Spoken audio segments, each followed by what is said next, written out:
Assalamualaikum warahmatullahi wabarakatuh. Salam Om Swastiastu, Namo Buddhaya, salam kebajikan untuk kita semua.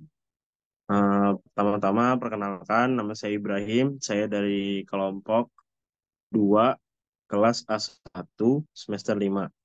Kami di sini akan membawakan presentasi terkait review jurnal internasional. Pertama-tama saya akan mengenalkan anggota kelompok dari kelompok 2, yaitu ada Clarissa, ada Radia Raihanataya, ada Zahra Salsabila, ada Ahmad Hussein, dan yang terakhir saya sendiri. Untuk materi yang pertama akan dibawakan oleh Mbak Aya. Persilakan Mbak Aya. Yang pertama, penerapan asas Lex Loci Contractus dan Lex Causa terhadap perkara IPB dan Amerika dalam hukum perdata internasional.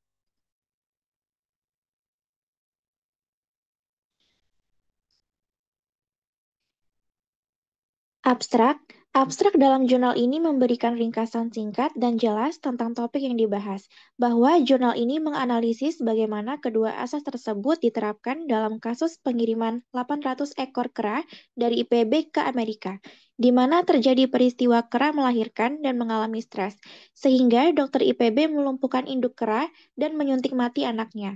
Abstrak juga menjelaskan tujuan penulisan jurnal, yaitu untuk menganalisis penerapan asas tersebut.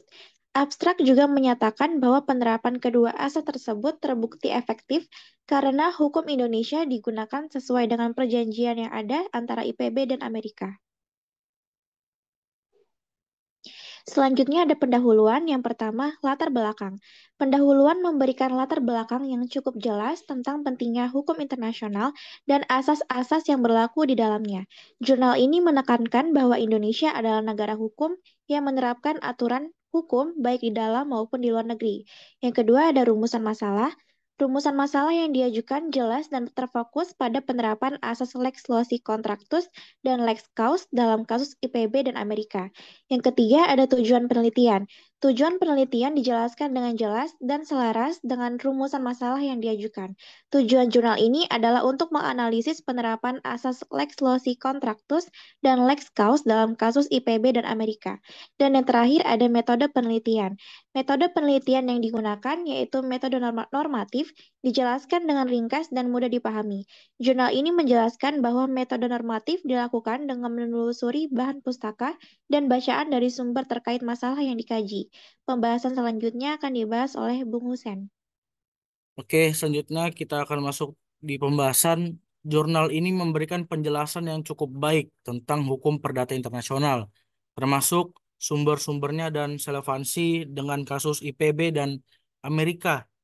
Jurnal ini juga menjelaskan bahwa hukum perdata internasional mengatur hubungan antara individu yang tunduk pada hukum perdata nasional yang berbeda.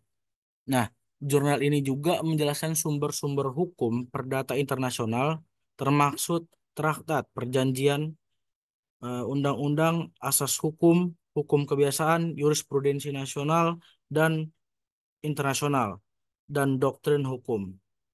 Jurnal ini memberikan analisis yang cukup rinci tentang kasus IPB dan Amerika, termasuk titik taut primer dan sekunder, serta penerapan asas yang relevan. Jurnal ini dari Indonesia ke Amerika untuk penelitian. Selama perjalanan, salah satu kena melahirkan dan mengalami stres, sehingga dokter IPB melumpuhkan induk kera dan menyuntik mati anaknya. Dan Amerika kemudian menggugat Indonesia atas perbuatan melawan hukum dan tidak terpenuhinya prestasi. Jurnal ini juga menjelaskan bahwa dalam kasus ini terdapat dua titik taut, yaitu titik taut primer dan titik taut sekunder. Titik taut primer adalah kewarganegaraan dari para pihak, yaitu lawyer Amerika Serikat dan dokter hewan IPB yang berkewarganegaraan Indonesia. Titik taut sekunder adalah faktor-faktor atau keadaan yang dapat menentukan berlakunya suatu sistem dalam hukum tertentu, yang dalam kasus ini adalah asas Lex Loci Contractus dan lex causa. Jurnal ini memberikan penjelasan yang cukup baik tentang penerapan asas lex loci contraus dan lex Chaus dalam kasus IPB versus Amerika. Jurnal ini menjelaskan bahwa asas lex loci Trautus menentukan bahwa hukum yang berlaku adalah hukum tempat perjanjian dibuat. Dalam kasus ini adalah hukum Indonesia. Asas lex Kaus menentukan bahwa hukum yang berlaku adalah hukum negara yang paling menonjol dalam perjanjian. Dalam kasus ini juga hukum Indonesia karena IPB memiliki tanggung jawab utama dalam merawat dan mengirim kera. Oke, penutupnya ya kesimpulan yang meningkas temuan-temuan utama jurnal yaitu efektivitas penerapan asas lex loci contrautus dan lex Chaus dalam kasus IPB versus Amerika. Jurnal ini menyimpulkan bahwa hukum Indonesia diterapkan secara efektif dalam kasus ini. Memenuhi teori kepastian hukum, jurnal ini juga menyimpulkan bahwa tuntutan Amerika terhadap Indonesia atas perbuatan melawan hukum dan tidak terpenuhinya prestasi perlu dipertimbangkan dengan mempertimbangkan konsep overmatch. Jurnal ini memberikan rekomendasi yang relevan, yaitu perlunya mempertimbangkan konsep overmatch dalam kasus-kasus serupa. Jurnal ini memberikan saran yang bermanfaat, yaitu perlunya penelitian lebih lanjut tentang penerapan asas-asas hukum internasional dalam kasus-kasus serupa. Oke, selanjutnya akan dijelaskan oleh Mbak Sasa. Mbak Sasa dipersilakan. Selanjutnya ada kesimpulan. Secara keseluruhan, jurnal ini memberikan analisis yang cukup baik tentang penerapan asas lex loci contractus dan lex Taus dalam kasus IPB versus Amerika. Jurnal ini bermanfaat bagi pembaca yang ingin memahami lebih lanjut tentang hukum, perdata internasional, dan penerapannya dalam kasus-kasus konkret. Jurnal ini memiliki struktur yang baik dan mudah dipahami. Terdapat bagian pendahuluan, pembahasan, kesimpulan, dan daftar pustaka. Bahasa yang digunakan cukup baik, mudah dipahami, dan sesuai dengan kaidah bahasa Indonesia. Namun terdapat beberapa kalimat yang sedikit bertele-tele dan bisa diringkas. Jurnal ini juga dilengkapi dengan daftar pustaka yang cukup lengkap dan relevan dengan topik yang dibahas. Lanjutnya.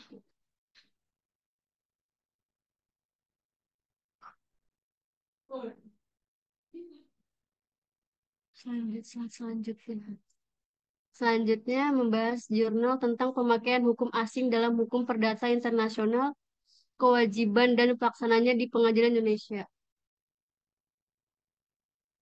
Selanjutnya ada abstrak. Jurnal ini membahas penerapan hukum asing oleh pengadilan di Indonesia dalam konteks hukum perdata internasional. Ulasan menunjukkan bahwa hakim seringkali tidak menerapkan prinsip ius corio novit, mengabaikan unsur asing dan cenderung menggunakan hukum Indonesia meskipun HPI merujuk pada hukum asing. Untuk mengatasi masalah ini, RUU HPI yang perlu segera disahkan serta dibutuhkan sistem yang memudahkan akses hakim ke hukum asing. Selain itu, kerjasama internasional antara Mahkamah Agung Republik Indonesia dan pengadilan luar negeri juga penting untuk pertukaran informasi hukum. Selanjutnya akan dibahas oleh Mbak Ica.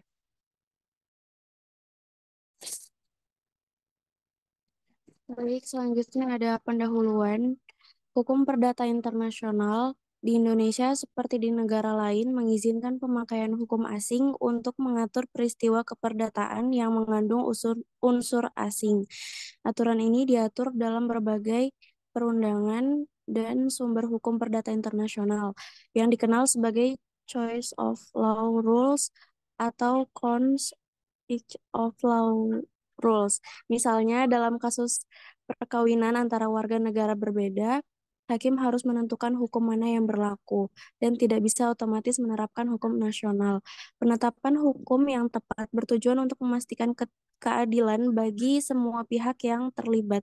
Hakim tidak boleh otomatis menggunakan hukum nasional untuk menentukan keabsahan perkawinan, tetapi harus terlebih dahulu menetapkan hukum negara mana yang berlaku sesuai dengan Choice of Law Rules dalam HPI.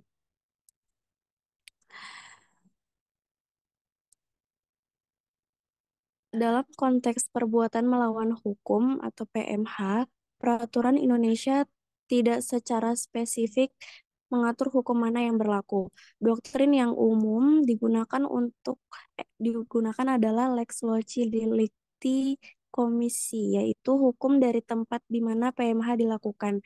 Alternatif lain termasuk penggunaan hukum negara di mana kerugian terjadi atau hukum negara dengan hubungan teritorial yang paling relevan. Untuk hukum kontrak, terdapat peraturan yang mengatur bahwa hukum yang berlaku adalah hukum yang secara tegas dipilih oleh para pihak. Jika tidak ada pilihan hukum, maka hukum yang berlaku ditentukan berdasarkan prinsip HPI. Jurnal ini menganalisis 3 permasalahan hukum terkait pemakaian hukum asing dalam HPI Indonesia. Selanjutnya ada pembahasan. Jurnal ini menjelaskan bagaimana pengadilan Indonesia berupaya menerapkan hukum asing dalam kasus-kasus yang melibatkan unsur internasional. Hal ini mencakup penentuan hukum yang berlaku berdasarkan pilihan hukum para pihak dan praktik hukum di negara asal hukum tersebut. Beberapa kasus dijadikan contoh untuk menunjukkan bagaimana pengadilan Indonesia menangani penerapan hukum asing. Misalnya dalam kasus PT Asuransi Harta Aman Pratama menggugat penyediakan terjemahan hukum Inggris dan melibatkan perusahaan Average Adjuster.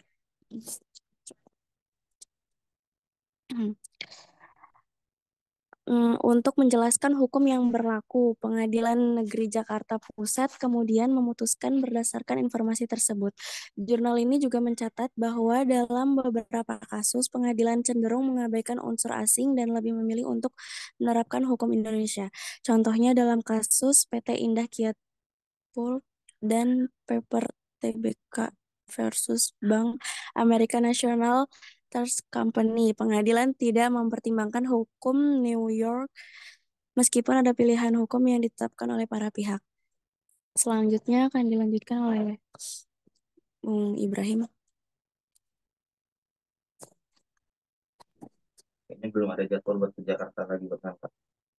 Baik, selanjutnya jurnal ini menekankan pentingnya pengesahan RUU Hukum Perdata Internasional Indonesia untuk memastikan bahwa hukum asing dapat diterapkan dengan tepat dalam kasus-kasus yang melibatkan unsur internasional, sehingga memberikan keadilan bagi semua pihak yang terlibat.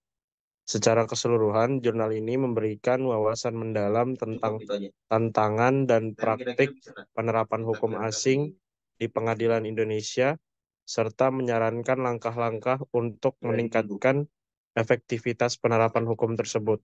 Penulis jurnal merekomendasikan perlunya pembentukan unit khusus di dalam pengadilan untuk membantu hakim dalam memahami dan menerapkan hukum asing.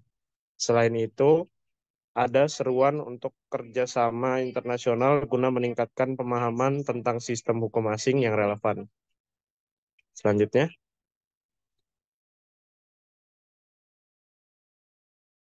dari analisis jurnal di atas, kesimpulan yang dapat diambil adalah hukum asing harus diidentifikasi dan dipahami oleh hakim secara ex officio, sesuai prinsip ius curiae novit. Diperlukan pula sistem yang memudahkan hakim mengakses informasi tentang hukum asing. Pengadilan, termasuk Mahkamah Agung, perlu memiliki unit yang menyediakan akses tersebut dan menjalin kerjasama internasional untuk pertukaran informasi hukum. Dibutuhkannya peningkatan kualitas hakim. Hakim yang menangani perkara dengan unsur asing harus memiliki pengetahuan memadai tentang HPI. Kasus seperti PT Indah Kiat Pulp dan Paper Tbk menunjukkan perlunya hakim yang kompeten agar tidak merusak kredibilitas pengadilan. Selanjutnya, Jurnal ini memiliki struktur yang terorganisir dengan baik, dimulai dari pengantar yang menjelaskan latar belakang masalah, diikuti dengan pembahasan yang sistematis mengenai penerapan hukum asing, serta diakhiri dengan kesimpulan dan rekomendasi. Istilah-istilah hukum dijelaskan dengan baik sehingga pembaca yang memiliki latar belakang hukum dapat memahami konteks yang dibahas. Jurnal ini juga mencantumkan referensi yang relevan dan terkini, baik dari literatur hukum maupun dari kasus-kasus yang terjadi di pengadilan. Ini menunjukkan bahwa penulis melakukan penelitian yang mendalam dan mempertimbangkan berbagai sumber untuk mendukung argumennya. Penulis tidak hanya menyajikan fakta, tetapi juga melakukan analisis kritis terhadap penerapan hukum asing di pengadilan Indonesia. Penulis mengidentifikasi masalah dan juga tantangan yang ada, serta memberikan rekomendasi yang konstruktif untuk perbaikan. Selanjutnya,